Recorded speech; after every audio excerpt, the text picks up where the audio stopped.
Hello and welcome to The Money Factor. I'm Richard Naylor, your host.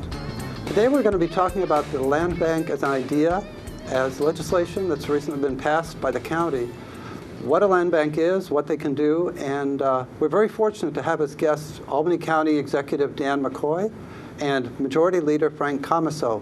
I want to thank you both for joining us. I was kind of excited to see this. I know Colonie doesn't have as much problem with blighted land as the city does, but we're right there, we drive through it, and we want to be proud of our capital city. So thank you. No, thank you for having us on your show. Appreciate it. Thank you for having us. Well, let's start out with what is a land bank, because obviously it's not like a money bank. It is. It's like a 501c corporation. It's a non-for-profit. So basically, you know, they run independent from government, which is good. And I compliment Majority Leader Frank Commisso and Chairman Sean Morris, who want to take the politics, and Frank said from the beginning, he wants to take the politics out of this and let them be their own agency. What better way of doing this with a 501c corporation? Okay. Well, following that up, kind of jumping to another question. No, let's finish with what it does. What do you hope to accomplish? What does a land bank do? Well, as you know, we have many properties that have been abandoned, that have fell into foreclosure, so on and so forth. The land bank will take and sort through those properties that we turn over to them and try and arrange either refurbishing them, demolition to some, infill on some vacant properties, side lots for green space to some of the present owners.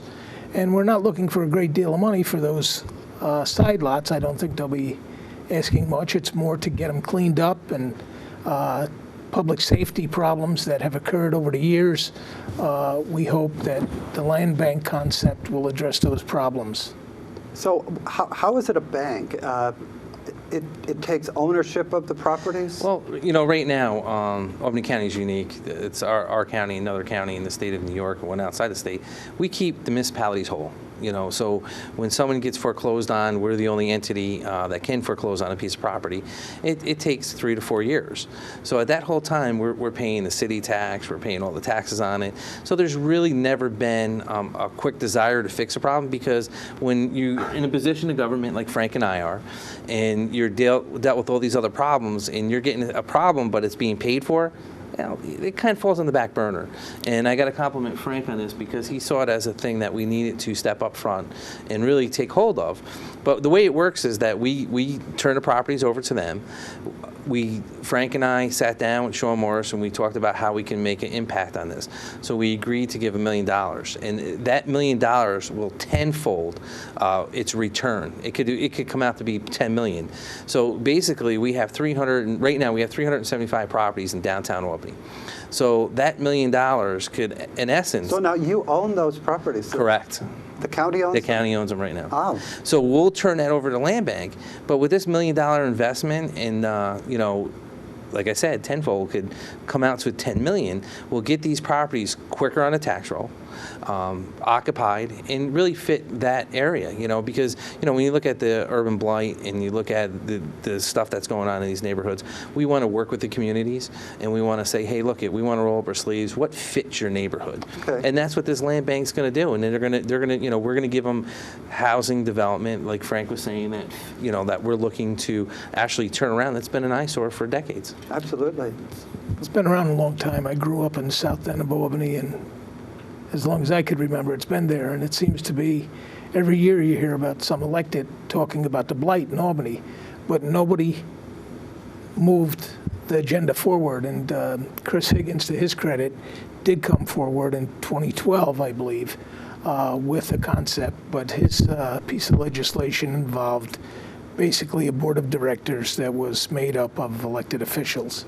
The legislature did not agree with that. I did not agree with that. We spoke to Danny, and we started to move our agenda forward in the direction that we are at today. And again, Mike Jacobson, who heads up Habitat for Humanities, has quite a bit of experience in this field. Some of the members on the board of directors have expertise in management, in finance, in buildings.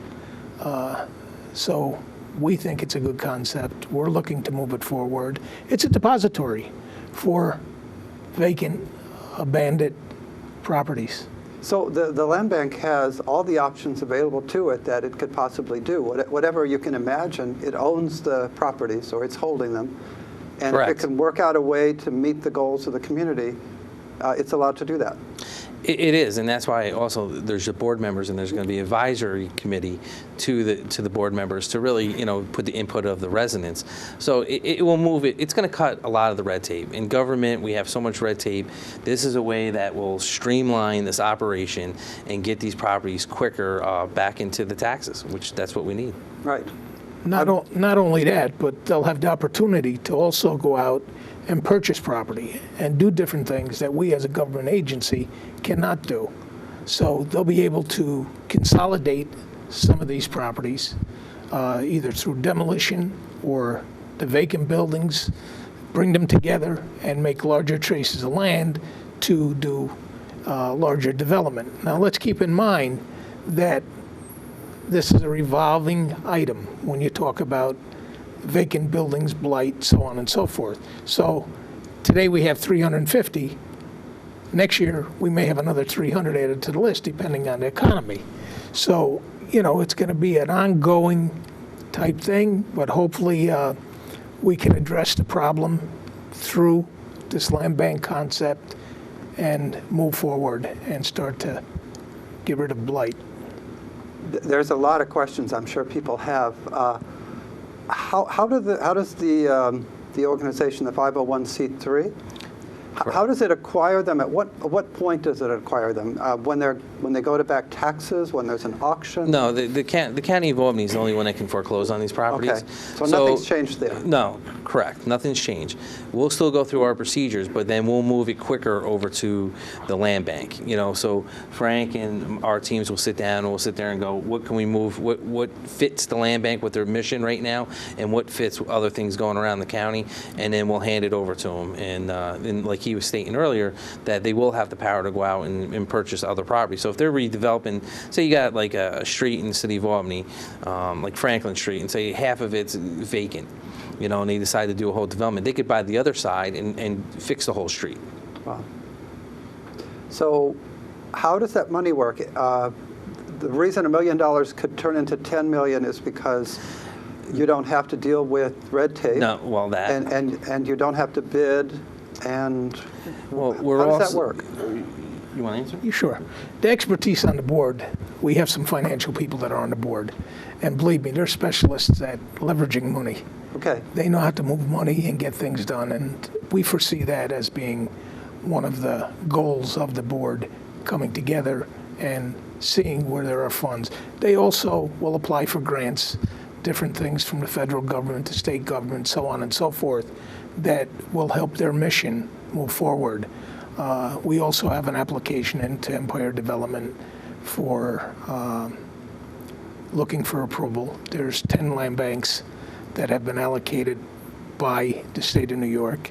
8 are already formed, so there's 2 more pending. Hopefully, we'll be able to get some funding from the Empire State Development, and that there became law, I believe, 2.5 years ago, with the governor pushing for the land bank concept in New York State. So it's relatively new to New York State. It's certainly new to Albany County. There are some counties that have already joined the state land bank and have moved forward somewhat, but still there's a long ways to go. Now, you said that the governor was pushing it, and we have legislation in the state that allows it.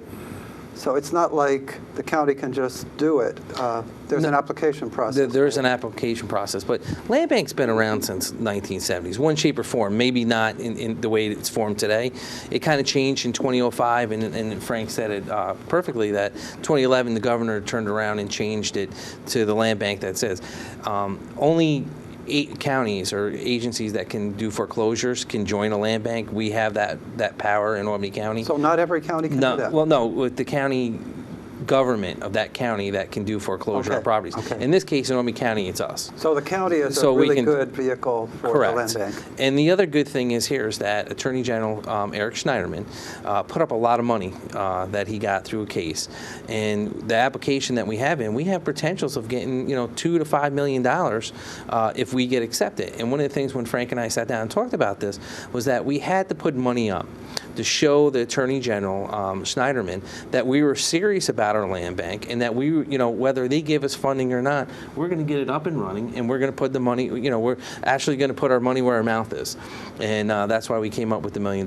Yeah, I think I had read of some other, maybe they were counties, maybe they have to be counties, but whatever the entity, they did not have money.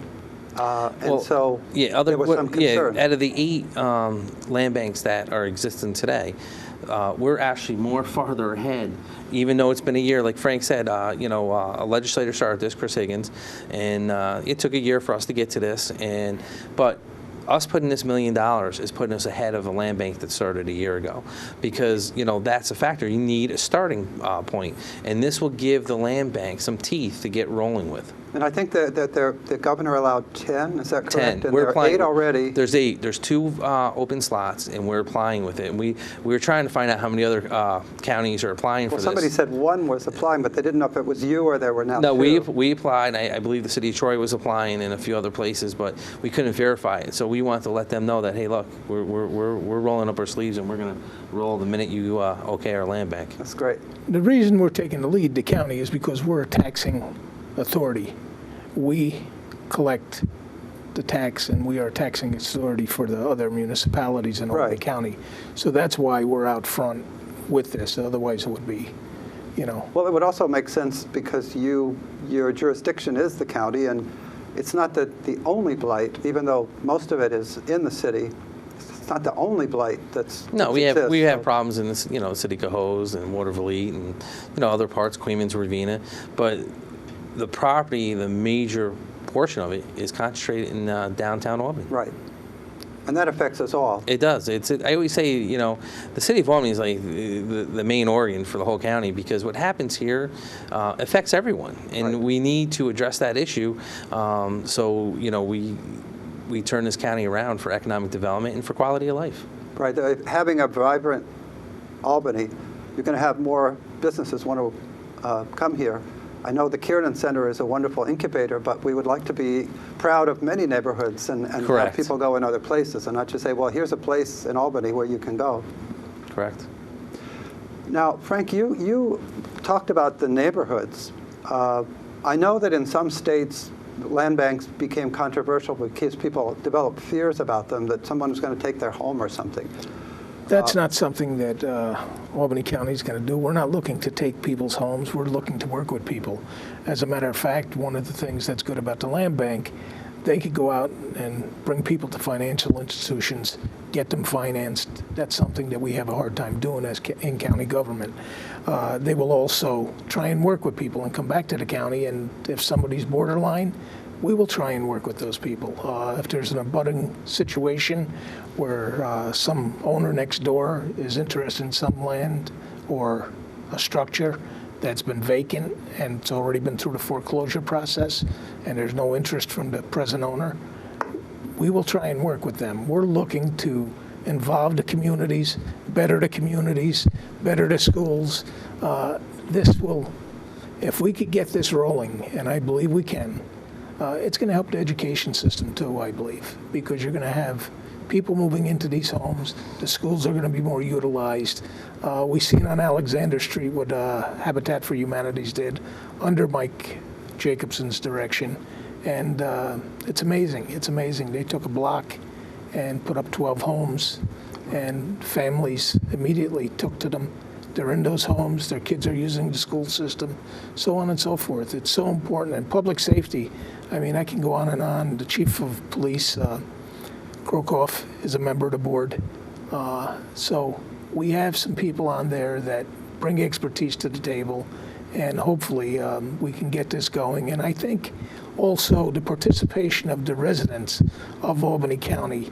If a developer goes in and does a house and reaches out for volunteers, getting them involved in this movement will also benefit Albany and the surrounding communities quite a bit. And certainly doing nothing is not going to solve a problem. If I were wanting to live in one of these neighborhoods and I didn't feel it was safe, or it looks so embarrassing, I wouldn't want to bring anybody there, maybe afraid to walk down the street, I think I would be much more emotional and happy that you're doing something.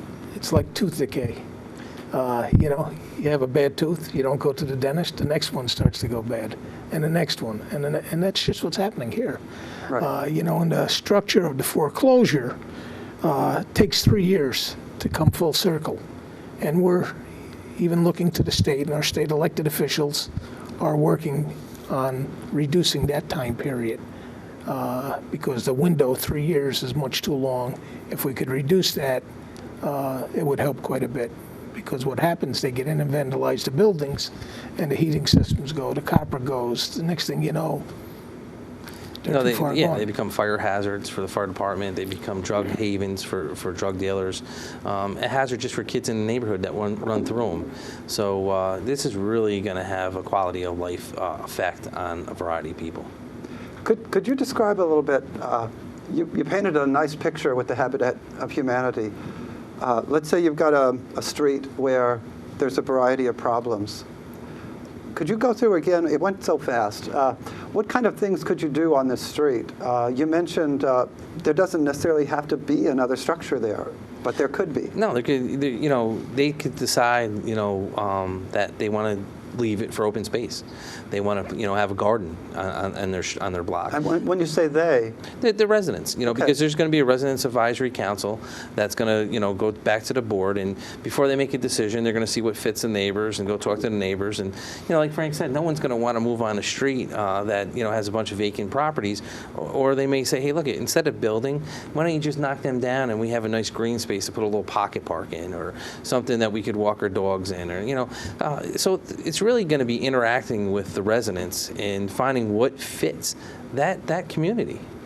So it's really the advantages of allowing you to do something much easier and multiplying the money that's available, and then bringing community expertise in focus to really make something happen. Correct.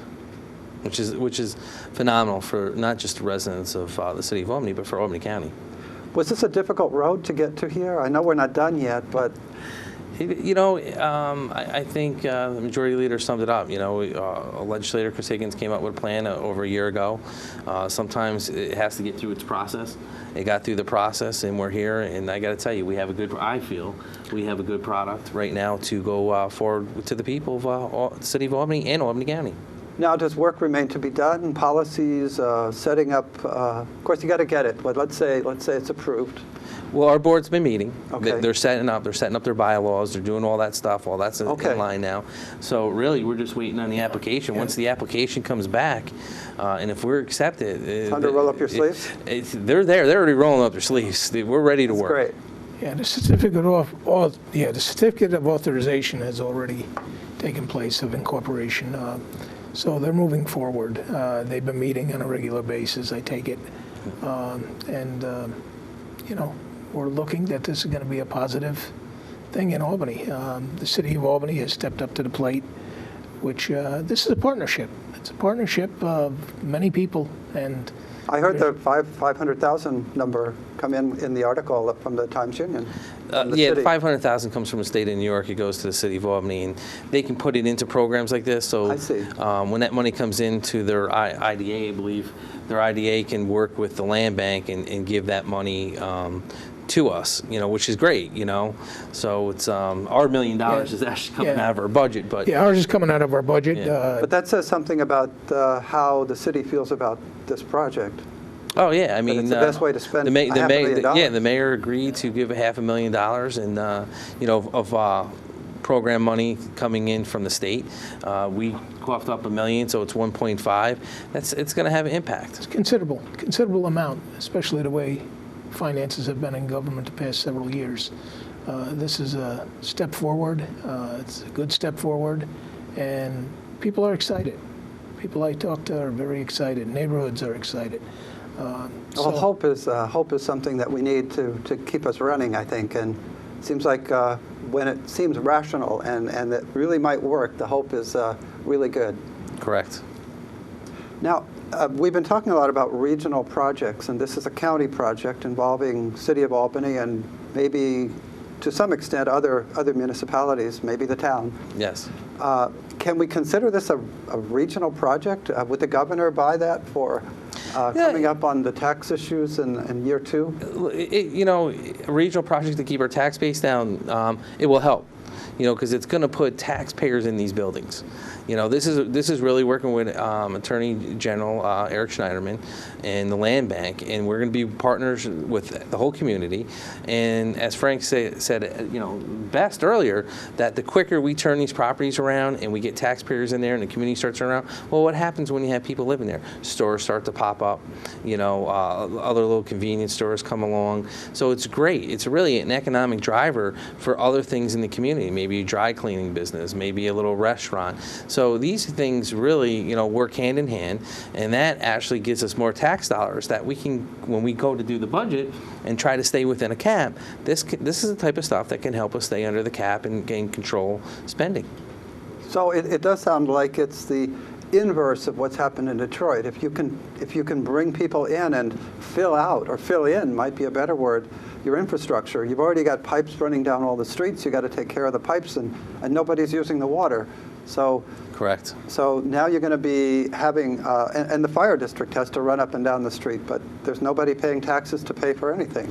Yeah, I mean, one of the issues, you look at the city of Detroit, that really started in the late 70s, early 80s when that started to happen, but they came up with a master plan, and I think that theme song, My House in the Middle of the Street, was literally, one person living in the street, but they decided to take their carbon footprint and make it smaller and get rid of neighbors. In this case, we might too in the city. We might say, hey, look, this at one point we had over 100,000 residents in the city, at 135 at one point. Really? I forgot it was that high. Yeah, we're down to like 97 on a good day.